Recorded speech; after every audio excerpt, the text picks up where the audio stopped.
O município de Rondinha foi criado pelo então governador do estado do Rio Grande do Sul, o engenheiro Senhorildo Meneghetti, conforme Lei Estadual nº 4.832, do dia 2 de dezembro de 1964. O ato foi publicado no Diário Oficial do Estado número 118, de 3 de dezembro de 1964.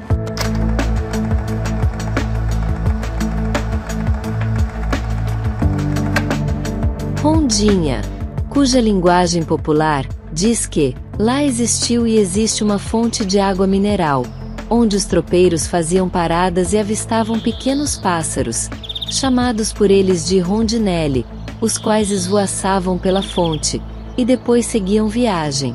Surgiu daí o primeiro nome, Águas de Rondinha.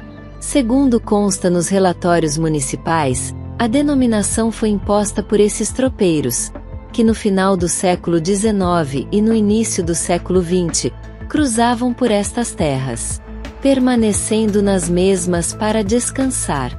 Anos mais tarde, passaram a construir pousadas à beira da fonte de água mineral.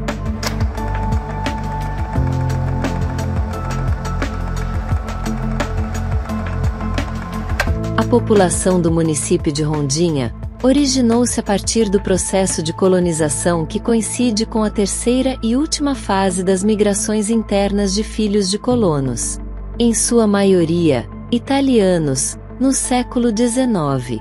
Nesta fase, conhecida como Salto para o Planalto, os colonos saíram da região de Serra, das prolongações de São Leopoldo, Garibaldi e Bento Gonçalves em direção às novas terras destinadas à colonização. Normalmente, o chefe da família chegava antes para tomar conhecimento do lugar, para aquisição das terras e para preparar algo, ainda que fosse uma pequena e rústica moradia, para que em seguida, pudesse buscar o restante da família.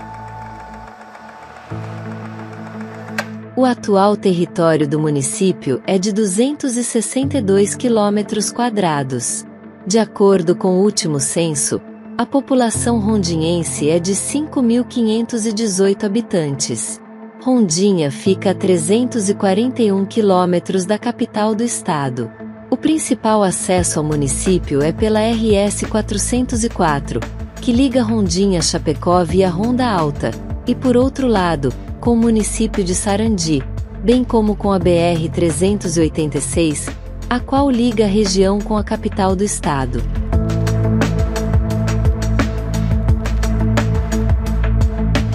Além de oferecer aos visitantes as belezas naturais, o município é conhecido por sua histórica fonte de água mineral, situada junto à Praça Municipal Padre Eugênio, pela gastronomia italiana, pelos importantes eventos regionais que realiza, como o concurso de vinhos e o jantar do porco no Rolete e a Rondileite, feira do gado leiteiro de Rondinha.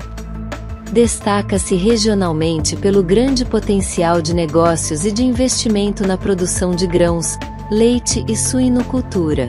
Da mesma forma, Rondinha é destaque na saúde, na educação, na assistência social e na infraestrutura urbana e rural. As atividades desenvolvidas nessas áreas possibilitam à população local e aos visitantes vivenciarem ótimos momentos junto ao município.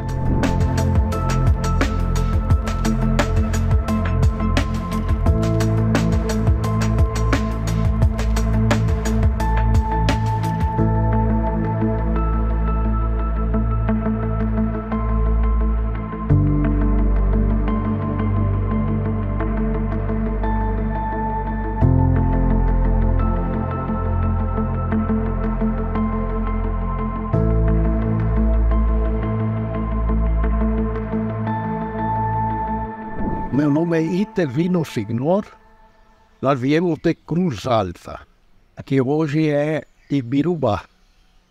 Aí viemos eu, meus pais e mais 2 irmãos. Outros 3 irmãos já nasceram em Rondinha, Águas da Rondinha, em 46, outubro de 46. Em dezembro eu completei 5 anos. É uma idade que a gente tem bastante curiosidade, né? Então a gente ia na missa, conheci o padre Alfredo Trinqueiro, era o nome dele. Depois aí conheci o subprefeito, era o Guildan, ele era subprefeito. Depois dele veio um tal de Prates, subprefeito, mas eles tinham a função de subdelegado também. Era o mais conciliador, acertar pequenas encrencas e assim, né? Aí depois com a emancipação, aí mudou, né? E no interior, quase todas as comunidades tinham comissário. Era um conciliador, qualquer encrenquinha, por causa de um animal, coisa assim, ele ia lá conciliar ali, tudo bem. Era beleza. Não tinha água em cama quando eu casei. Todo mundo lavava na paleta que tinha projeto. Eu me lembro, eu era pequenininha, nós saía de lá em cima, na Santa Terezinha, lá perto do salão, e nós vinha aqui embaixo na Paula Casaroto com a roupa nas costas aqui, e nós ia lavar no rio de joelho, com o lavador, se ajoelhava no chão, eu em cima das pedras. Esse rio ali embaixo ali. Aqui, dessa, que passava essa baleta aqui, tinha na base de 15, 20 famílias que lavavam roupa. Cada um com o seu, um para cá ou para lá, né? E não tinha água encanada, não tinha taxamento, não tinha ponte lá debaixo, lá no que vai do pai, não tinha ponte. Logo que eu casei, mas logo que eu casei, depois fizeram de madeira. Nós tínhamos riachos, diziam a sanga, antigamente, né? E a gente ia e lavava a roupa, pegava uma tábua, ajoelhava no chão, botava a tábua um pouco dentro da água e ajoelhava, e lá nós esfregava a roupa ajoelhada. E quantas vezes que fomos tomar banho também. E para você pegar água para cozinha, para comer essas coisas, nós tinha quilômetros, mais ou menos, uns 500 metros mais. Caso sim.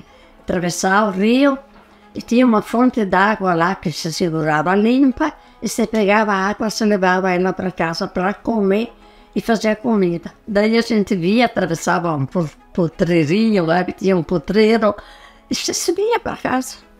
Esses anos não foi fácil, né? Aquele tempo lá, a luz era o lampião. Lampiãozinho aqui do Lampião. Eram as velhinhas de querosene. Era de querosene. Tinha a luz que, quando nós enxergamos a luz, foi aqui na cachoeira. Ali na cachoeira teve aquela... Formaram uma sociedade ali tem como é que se diz, uma turbina para gerar energia de luz. Aqui no centro, aqui na cachoeira, eles tinham a energia só de noite. Do moinho. Porque era tocada ali no moinho. Eles diziam o dínamo. Porque era tocada a água, canal. Daí quando escurecia, era só lâmpada, né? Daí não tinha geladeira, né? Daí, mas era só aqui no centro, era uma família tipo que não dava para espichar para toda a comunidade. No primeiro tempo, tinha uma energia elétrica intermédio do moinho, do grande, e então até às 9h30, 9h tinha uma luzinha. Depois apagava. Depois fizeram lá perto do Sereni, como é que se diz? Ah, pois é. Eles puxaram uma rede. Daí então continuou mais até na madrugada, depois apagava. Entre 48 e 50, por ali, aí foi feita uma sociedade, usina hidroelétrica Rondir. Quem capitaneou foi Fernando Antônio Márcio. Braço direito deles era João Baldi e João Situri, que abriu picada e nos matos para trazer a rede. Quando foi inaugurada a nossa alegria, nas ruas de noite, chegar de noite, era uma alegria. Foi a vez que eu vi, teria sido a maior festa assim, com foguetes que houve. Ali onde é posto 3 ali era a horta desse Ferdinando Maschio, aí era só um fogo que subia. E saber que de novo, quando não tinha luz, só saía na lua cheia, cá em casa. E a luz era com vela, e querosene que não faltava nesses pequenos comércios, vinha aí em lata de 18 litros.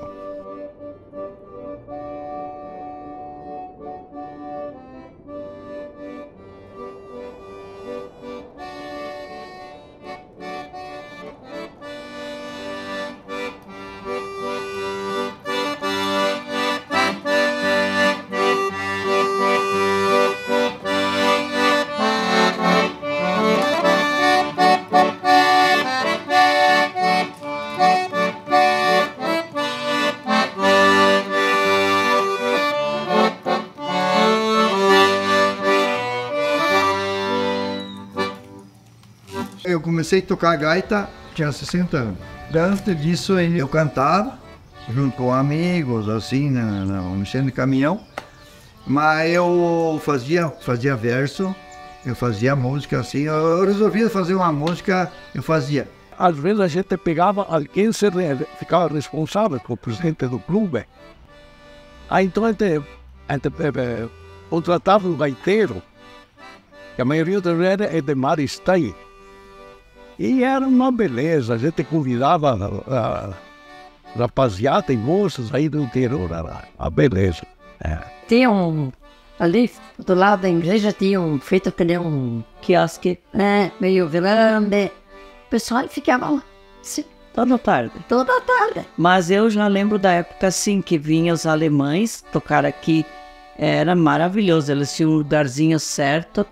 E então eles vinham com todos os instrumentos da época, né? E a gente se encantava, porque a gente gostava de música, mas ninguém ensinava música na época aqui, né? Eram enfeitadas com bandeirolas, os alunos se envolviam, né? Faziam aquelas bandeirolas, as professoras participavam. Aquela época lá não tinha música, né? Era só... Gaita, violino, na garganta. Mas era muito divertido. Nós ia junto com o time jogar bola em cima do caminhão, fazia bagunça, gritava, cantava. Meu Deus do céu. Eu era pobre, mas não todos pediam ser pobre. A única coisa que eu renego é que eu podia ser um artista. Eu cantava, minha esposa. Eu cantava. Depois ela faleceu. Aí eu não me conformava de jeito nenhum que eu era viúvo. E pra mim entrar nessa cabecinha aqui, eu tinha que fazer uma música. Eu fiz a música e cantei, aí me conformei. Que eu era viúvo mesmo. Ela era morena. Um cara me disse assim, mas... Colega, a morena não volta mais, ela levanta a cabeça. Fiquei pensando o que era, o que vinha a ser aquela palavra. Meia saudade, né? Aí eu tava pensando, nervoso. E o companheiro disse mais, a morena não volta mais. Mas então, vamos fazer uma música.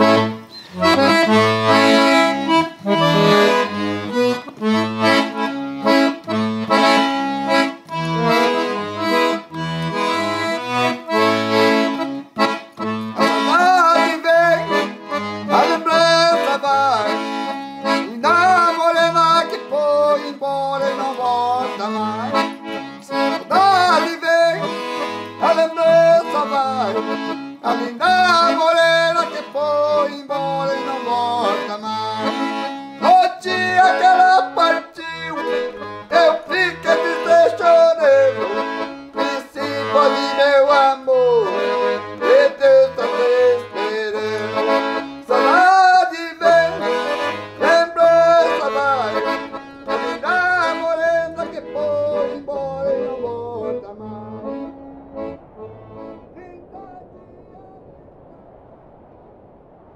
Teve uma época, eu era bem jovem, ainda ficou diversos anos aqui sem nenhum policial.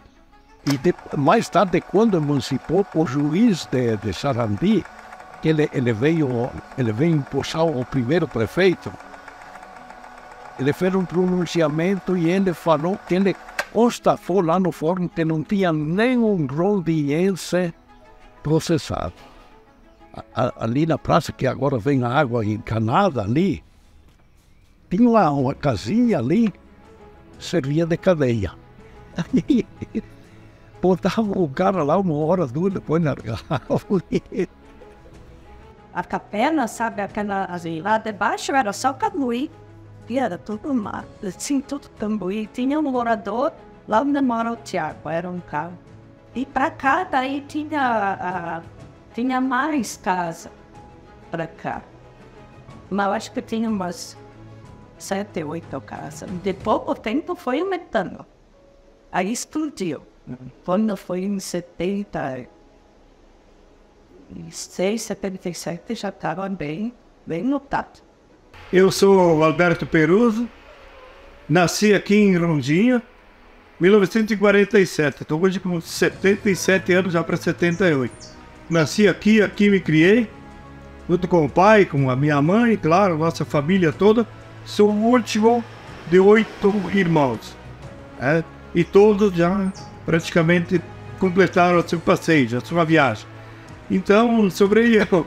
Mas enfim, estamos aqui para isso. Quanto à Rondinha, a fama daqui era água mineral. Tínhamos aqui um hotel, né, que já era um hotel mineral e que vinha gente já veranear aqui por causa era Águas de Rondinha. E já naquele tempo tinha fama da água mineral. Então ali o senhor, posso fazer o nome, Teodoro Ciarini, instalou um hotel e daí ele colocou uma bica na fonte que hoje é a praça, que descia, tinha um lugar ali onde corria água, ele colocou um funil, trazia por gravidade, trazia atrás do hotel, aqui onde é o Seguini que está construindo, tinha hotel ali, que inclusive foi ele que desmanchou aquele hotel que estava aí, e daí depositava numa caixa d'água, praticamente a nível do rio, e quando enchia, daí depois eles tocavam para cima, com o motor, tocavam para cima nas caixas do hotel, e ali o pessoal vinha veranear para tomar o banho com água mineral. Os viajantes da época, todos passavam por aqui, e o hotel e o lugar deles, praticamente para pernoite, os que estavam na região, vinham aqui para a Rondinha para esse hotel. Dizem que aqui na praça tinha água mineral que vinha ao natural. Aí contam que passavam os tropeiros ali, paravam ali, tomar água e começavam a falar águas da Rondinha. Rondinha é o pássaro, o italiano chama rondinelle, é andorinha. Eu vim em Rondinha com meu pai e minha mãe, criancinha, toquinha assim, eu ia lá, bebia água, era pouco. Podia beber à vontade, que não fazia mal, a gente bebia um copo, depois bebia outro. Às vezes a mãe da gente dizia, meu filho vai beber água demais, vai fazer mal. A água aqui é liviana, é boa, é mineral. Nós tinha o local que a gente se encontrava, era a fonte, que a gente chama fonte da mineral, ali no centro da praça, em frente à prefeitura. A fonte, na época, foi uma pena que modificaram, porque realmente para tomar um copo d'água, você tinha que descer uma escadaria e pegar lá na fonte a água. Eles prepararam uma escadaria bem bonitinha e era a fonte. E subir essa escada, tinha um local de bancos onde todo mundo sentava, né? Os jovens, para conversar no domingo. E no interior, na maioria das comunidades, tinha um pequeno comércio. Então, coisas que não faltava era soga, evidentemente para os animais, a soda para fazer sabão.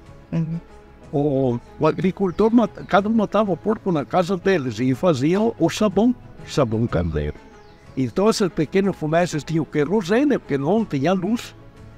O repolo, eles tinham repolo de pedra, afiar as ferramentas, sumo em corda, que cigarro de fábrica, aí depois, com o passar do tempo, aí veio a marca Liberty e o Elmo. Aquilo era um veneno, era um vulco. Aqui tinha, que era aqui em frente ao salão mesmo, que era da Teresa Bortolucci. Ela tinha mais um pequeno comércio, ela vendia roupa e açúcar, arroz, mas a mínima coisa, suficiente, açúcar, arroz, erva, não precisava na cidade. Porque não tinha, na minha época, não tinha transporte, o nosso transporte era cavalo, né? Mas praticamente em todas as comunidades tinha esse pequeno comércio, que era a maior quebra-galho, né? A outra coisa que não faltava, né, nesses pequenos comércios era prego. Então, prego de tabuinha, prego de tábua e prego de caibro. Então, era o de tabuinha era o 15 por 18, o de tábua 18 por 30 e o de caibro era de 19 por 39. Que aqui, naqueles tempos, o coberto era feito de pinheiro lascado. Era coberto de tabuinha de pinheiro lascado. O material era comprado tudo em peças E daquelas peças de roupa faziam então a roupa que a gente utilizava. Calçado, então daí se falava. Era na base do tabanco ou pé descalço. Primeiro sapatinho veio com 7, 8 anos, já 9 anos, né, ganhar o primeiro sapato. Então aqueles confortos que hoje temos tudo pronto, naquele tempo não existia isso aí, era tudo mais natural. Então ali tínhamos, inclusive mel, nós tínhamos as colmeias, né, das abelhas que produziam mel, tínhamos o mel, tinha a vaquinha de leite, tinha o porco, tinha o salame, tinha a banha. Então aquelas lojas depois de casa de comércio foram se modernizando, né, e aí começaram a desaparecer, já começou a aparecer tudo pronto, que nem tem hoje, a roupa feita, o calçado está aí, então era tudo isso aí. Tinha na Visconde, tinha já um comerciante já mais forte, ele tinha caminhão, veja só, naquele tempo tinha caminhão, Francisco Benderobes. E na Tunas também ele era mais forte, que era o Krisanski, Ladislau e Bolislau. Quando aparecia um caminhão para a gente chegava para correr de atrás para ver o que era. E daí aparecia, claro, que tinha uns mais de linha de frente, que fora do interior, que era mais nas faixas, mais na beira das faixas, mas tinha um sommelier velho, e era fumaciando, que nós gastava cada quilômetro 1 litro de açúcar. Que poucos que tinha carro, né? O primeiro carro acho que foi um Jeep, né? Que foi até meu padrinho, que teve na comunidade. Daí eles gostavam de se visitar as comadres, e o pai e a mãe também levavam nós. O pai ficava no cavalo, como nós era em 6 irmãos. Um pouco uns iam caminhando e 2 iam no cavalo. Depois o pai e a mãe trocavam, aqueles que estavam no cavalo iam andar. E daí ia mais 2, porque a gente cansava, nós era criança, né? E era o nosso meio de transporte, era esse. Aí o pessoal do interior, eles vinham a cavalo, às vezes para ir a Sarandí, a Passo Fundo. Eles vinham a cavalo, mas às vezes voltavam no dia seguinte e tinha 2 casas de pasto, que chamavam. Era do Silvestre e do Mioto. Aí então eles tinham eles compravam alfafa. Aí a pessoa chegava, entregava o cavalo, eles se encarregavam, davam água e comida. Era isso. A vida também se tornava um pouco difícil aqui por causa longe dos confortos da cidade que já naquele tempo existiam. Tem um caso assim que pouca gente sabe e a gente fala, correu uma doença, deve ter sido, não sei se foi febre tifoide ou o que aconteceu. Morreram 8 crianças no município aqui da Nanda, um município que eles têm da comunidade arandiense. 4 de uma família só, lá da linha Cachoeira Branca. Então, e perdi também um irmãozinho de 2 anos com aquela doença.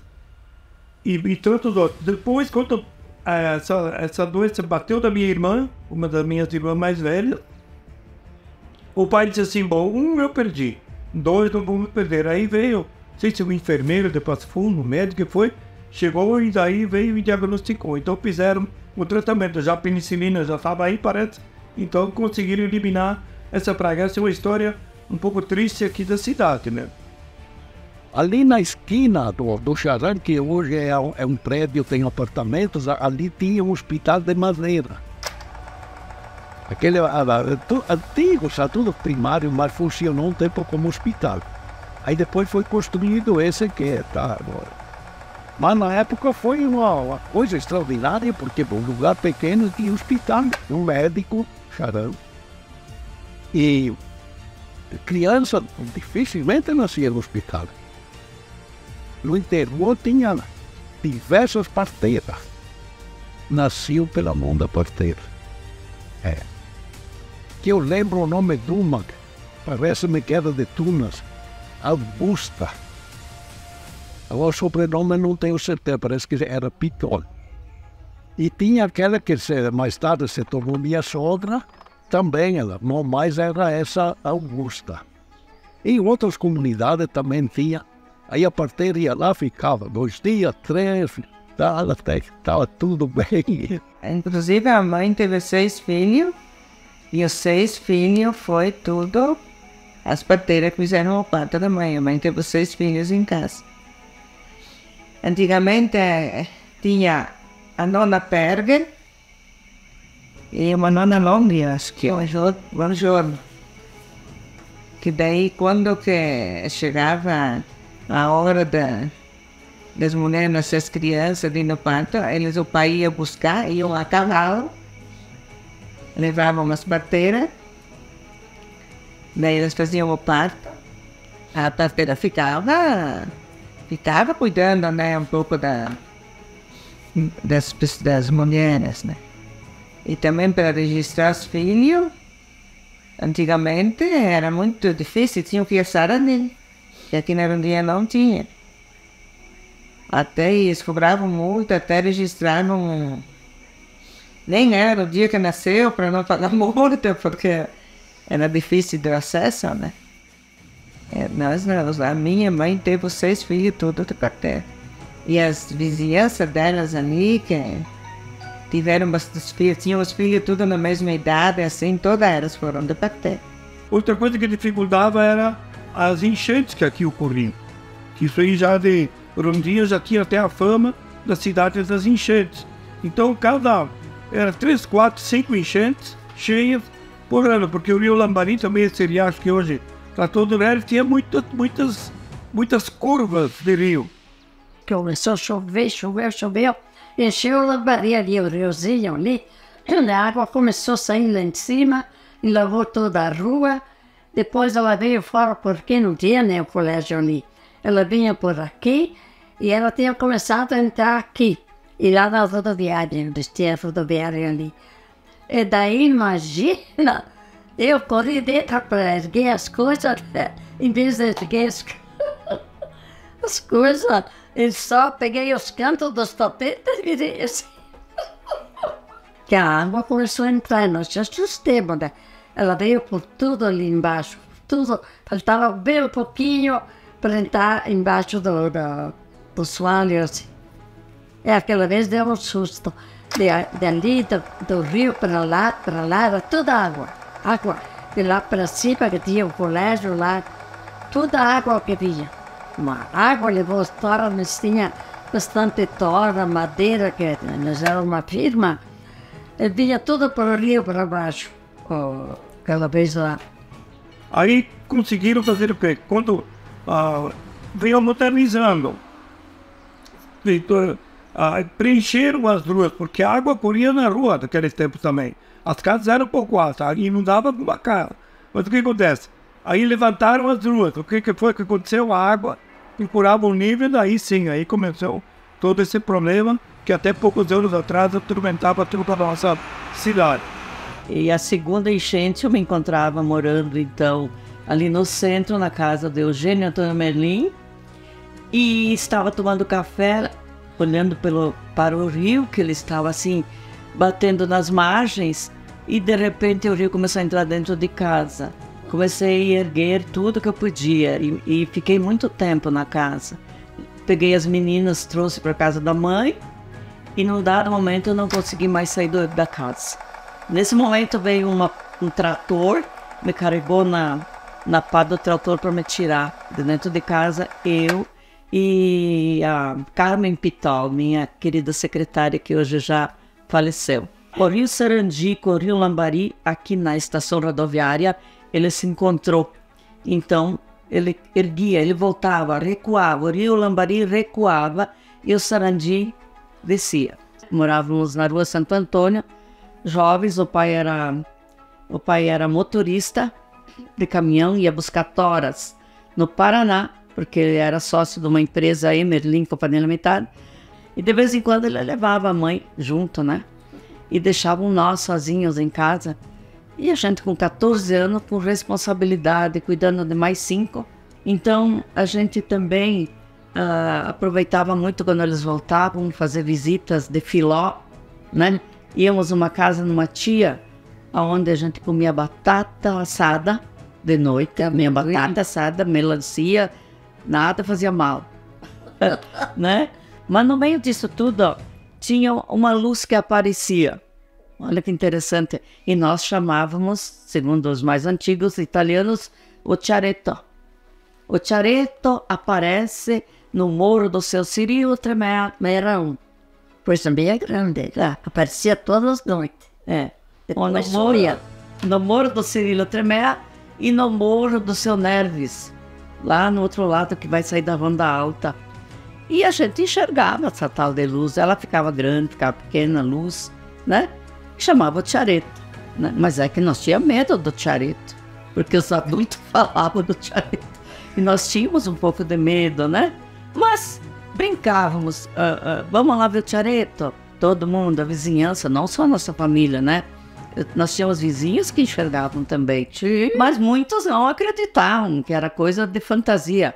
Era fantasia? Não era fantasia? Nós vamos saber o que era. Posteriormente, essa conversa do Ciaretto saiu o mundo afora. E pessoas mais espertas que têm aparelhos de procurar tesouros, encontraram os tesouros. E daí, um belo dia, contaram essa história para nós, jovens. A gente vivia na rua ali até as 8 ou 9 da noite conversando. E daí a gente combinou para ir ver onde é que o homem que achou o tesouro tinha feito os buracos. Nós fomos procurar buracos. E encontramos os buracos, sim. Sumiu o Ciaretto, nunca mais apareceu. A minha cunhada, quando que nós íamos lá mais, eu fui pela noite, nós estava lá tudo olhando aquele, continuava. E ela dizia, venha Ciaretto, venha. Tchau, ele veio. Quando ele atravessou o rio, ela fechou janela e porta. Todo mundo fugia. Tínhamos um rádio Philips, quem mexia no rádio era só o pai. Ele que ligava o rádio, que desligava para escutar o tal do repórter S, que na época era aquilo ali, então... Amigo ouvinte, aqui fala o repórter S, o testemunho ocular da história. O repórter S, um serviço público da S Brasileira de Petróleo. As notícias eram pelo rádio, lembro que o avô tinha o rádio. Sim, o pai sempre teve o rádio. O rádio do repórter S, ele dizia, agora vamos ficar quietos, quero escutar o repórter. Mas ele sabia transmitir depois. Então nós escutávamos o vô, né? Ele tinha muito conhecimento. Por quê? Ele sempre se ligou no rádio, né? E à noite tinha o repórter S, eu lembro que ele falava, e ao meio-dia também tinha as notícias. Da Rádio Sarandi também tinha notícias. Quanto ao esporte, então, Rondinha sempre se destacou no esporte com o Clube União. Então tem muitas histórias, que estão fotografias, e daí vai que o campo também no Clube União de Rondinha, que é aquele onde era ali onde tem a escola com o Dedéu. Com o passar do tempo também, aquele campo, ele deu lugar para que fosse construído o colégio aqui, com o Dedéu, e transferiram o campo lá para perto do Trevo, na saída para Sarandi, onde está hoje. Aí tinha o Ipiranga, a Harmonia de Sarandi e o Clube União daqui. 57 e 51 ficaram campeão municipal. Aí a primeira vez foi a segunda festa que eu vi a quantia de foguete. Mas teve alguém aí que foi a Sarandi com um caminhão buscar foguete. Mas foi uma festa, coisa linda. E o Clube União de Rondinha se destacava em toda a região. Era praticamente quando ia jogar, o pessoal já colocava propaganda. É o Clube União de Rondinha e o saudoso nosso colega, muito amigo nosso, que depois faleceu, o Meco vai jogar. Quando falava que o Meco vai jogar, Leonir Marangoni, aí lotava, porque era um Pelé da época, né? O União em 5 ou 6 anos foi 4 vezes campeão, quase que consecutivo. Tinha uns craques ali que eram... Tinha o Baldi, tinha 2 Marangoni, tinha 2 Lavarda, tinha o Vittorio Matieno, mas aqui tinha 2 Vittorio Matieno, então nós chamamos Vitorietto. É o Vittorio B. Matieno. Os 2 eram alfaiates. Tinha 3 alfaiates aqui. Esses 2, Matieno e Benjamin Pedrotti.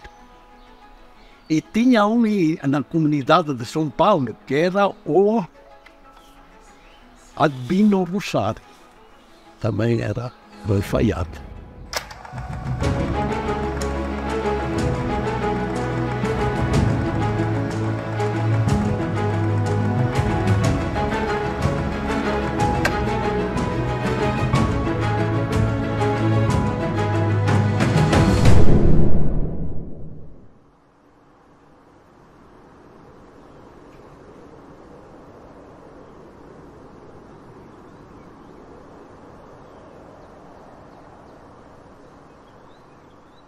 Eu sou Luiz Gustavo Poletti, eu sou morador do município de Rondinha. Hoje eu tenho a felicidade de trabalhar como instrutor de instrumentos musicais no município. E quando a gente fala de Rondinha, a gente também fala de cultura. Rondinha, desde a sua origem, sempre foi um município muito cultural, contando com várias atividades. E essas atividades vêm crescendo cada vez mais, né? Seja na música, seja na dança, seja na arte. Então Rondinha vem sendo cada vez mais cultural.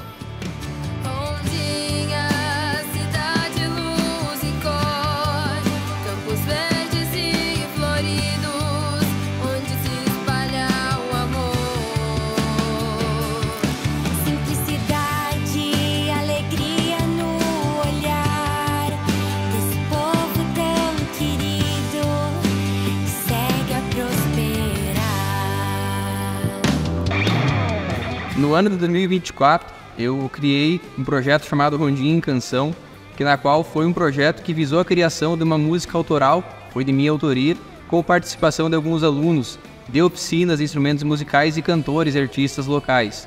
E o que me inspirou a fazer esse projeto foi essa paixão por essa terra tão querida, na qual tem toda essa essência de ser uma cidade simples, ser um povo simples, alegre, sorridente, acolhedor.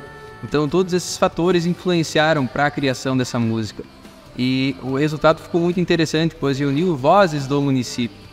E em paralelo a isso foi feito também o videoclipe, que mostrou todas essas belezas naturais. Então é uma forma de presentear esse município tão querido. Rondinha, cidade, luz e cor, campos verdes e floridos, onde se espalha o amor.